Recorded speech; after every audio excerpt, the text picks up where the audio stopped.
Smackdown vs. Raw 2006 checked just about all of the boxes for a phenomenal game. Updated gameplay? Check. Intriguing and immersive game modes that offered hours upon hours of replayability? Check.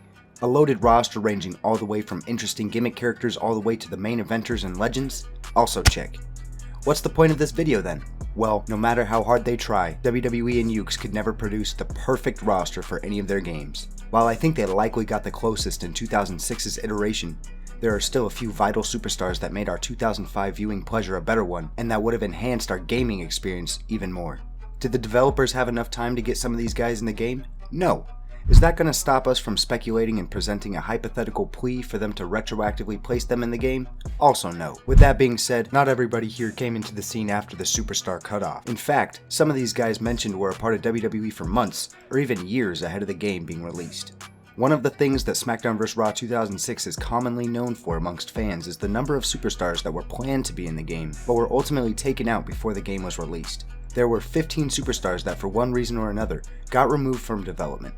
That, however, is a conversation for another day, and we will not be going into detail on them here. So that means this is the only mention we're making of Maven, Luther Reigns, Brock Lesnar, and so on. We will, however, be touching on one of the unused models. Number 1. Matt Hardy. Matt Hardy's omission from this game in his WWE release in April of 2005 is one of the most infamous happenings that year as far as the WWE roster and roster management is concerned. Matt's release was a consequence to the fallout between the drama between he, Edge, and Lita. This video is not going into that situation in detail, as there are many quality videos on that topic already posted out there if you're interested. As far as his appearance in the game, Hardy should have been included. His release came on April 11th, but his absence was brief as he was back on WWE television come June 11th, just 2 months later. His official return would be announced August 1st, and his return to in-ring competition came a week later. Matt Hardy was the centerpiece of one of the hottest rivalries of the entire Ruthless Aggression era. The absolutely brutal SummerSlam encounter he had with Edge should have given him enough goodwill to be put back in the game's final product on its own. The data for Matt Hardy's moveset, as well as his entrance animation, could even still be found in the game since he was planned to be a part of the original roster before his release came about. Given the year that Matt Hardy had, WWE and game developers should have made an effort to reinstate Hardy back into the game and open the window of inclusion for the man who will not die. Huge shout out to Youngboy11 for some of the clips provided in this video. Youngboy11 is a wizard with the Smackdown vs. Raw series, and his work has been changing the game as we know it. This video is not sponsored, but check him out on these platforms. Number 2. Bobby Lashley.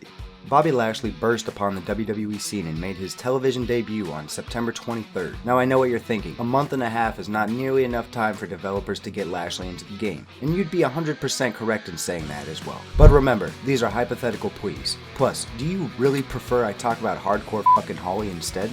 Lashley's spot on this list is more of a testament to the strength of the in-game roster and who was included, because by the time of this game's release and you actually had a controller in your hands, Bobby Lashley is the one on this list who had been working prominent matches and angles more so than a few other of these veteran omissions, despite being the rookie of the group. Lashley debuted against Simon Dean on SmackDown and would then make pay-per-view appearances at No Mercy, Survivor Series, the Royal Rumble, No Way Out, and WrestleMania 22.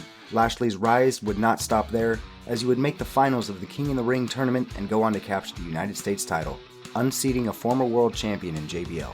His relevance and strong booking as an upcoming star would have made him a great addition had Yuke's had the foresight to know what was in store for the former United States Army member. Smackdown vs. Raw 2006 really did do a great job of implementing all of the talent that was in WWE at this time, so creating this list was not as obvious as some of the others that we've done in the past.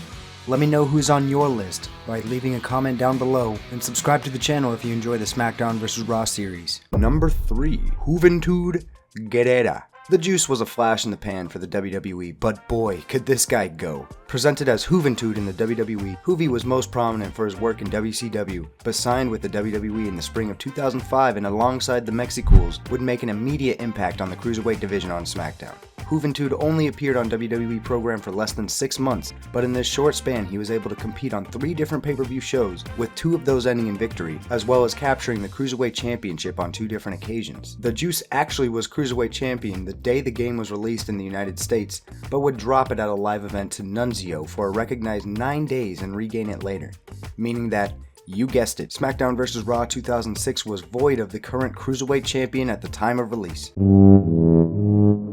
Bruh.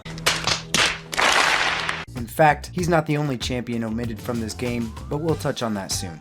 Juventud would remain relevant in the cruiserweight scene following his championship reign, but his release suddenly came on January 6, 2006, with the reason believed to be his use of his then recently banned move, the 450 splash. Smackdown vs. Raw 2006 had a lot of things, but one thing it didn't have was the juice. Number 4. M&M. The team of Johnny Nitro and Joey Mercury, along with their manager Melina, made their debut in April of 2005. They made that debut in a big way by defeating Eddie Guerrero and Rey Mysterio for the WWE Tag Team Championships. While this tandem would only stay together for 13 months, most fans would tell you that this stint felt much longer, due to the huge impact they made on the tag team division. Mercury, Nitro, and Melina would capture the tag team titles on 3 different occasions throughout this brief run. They were also the WWE Tag Team Champions when the game was released. What the fuck? Not only were the champions omitted, but by default, the in-game champions would start as Muhammad Hassan and Daivari, which is strange for a number of reasons, but the most basic of those being that the pair had never had any tag team championship run together. M&M's usage and immediate impact warranted their spot in the following year's game, but I think it should have warranted a quick implementation of the newest tag team champions into Smackdown vs. Raw 2006. Number 5. Tyson Tomko. Another name on this list that certainly wasn't headlining any shows at this time, but would have been a beneficial addition to the game while also giving the nod to someone who had been with the company for some time at this point. Tyson Tomko's WWE stint mainly consisted of acting as a problem solver and muscle for Christian. While Tomko's in-ring work was not always on constant display during this time, he did manage to remain in a decently featured television role. His singles matches were here and there, but he was someone who was found tagging up with the likes of Christian, Trish Stratus, and even Edge at times. Christian's move to SmackDown after the 2005 draft led to a natural split of the two, and thus, the Tyson Tomko monster heel push had just begun. The unfortunate fact of this push, though, is that it lasted just as long as it takes me to say, the Tyson Tomko monster heel push had just begun. Despite winning numerous matches by kayfabe knocking out jobbers with a big old boot to the head, any momentum Tomko was able to establish was thwarted after John Cena ended his undefeated streak on Raw. The last any of us would see Tomko in the WWE, we would witness the tag team formed between he and fellow monster heel, Snitsky. Much like both of their WWE careers, this would fizzle out quickly and not amount to anything of note. Personally, I think it's unfortunate Tomko didn't pan out in the WWE. He did, however, supply some quality work in New Japan and TNA following his departure, making the case that the active roster member at the time deserved a spot. Honorable mentions: Mr. Kennedy and Rhino. 2 superstars we'll highlight as honorable mentions are Mr. Ken Kennedy and Rhino. You can best believe Mr. Kennedy would have had his own spot on this list had his injury luck been a bit better and if he didn't miss 6 months of time following his debut. Kennedy came into the WWE hot, with an undefeated streak that spanned multiple months. Mr. Kennedy was also the last to face Eddie Guerrero in the ring, which is something the superstar considers to be an, quote, unfortunate honor. A torn latissimus dorsi would keep Kennedy sidelined and out of this game. Rhino's a name that had he stuck around the WWE a while longer, he likely would have been included as well. At this time, Rhino didn't have much planned for him, which obviously contributed to his release in April of 2005 amongst other out-of-ring factors.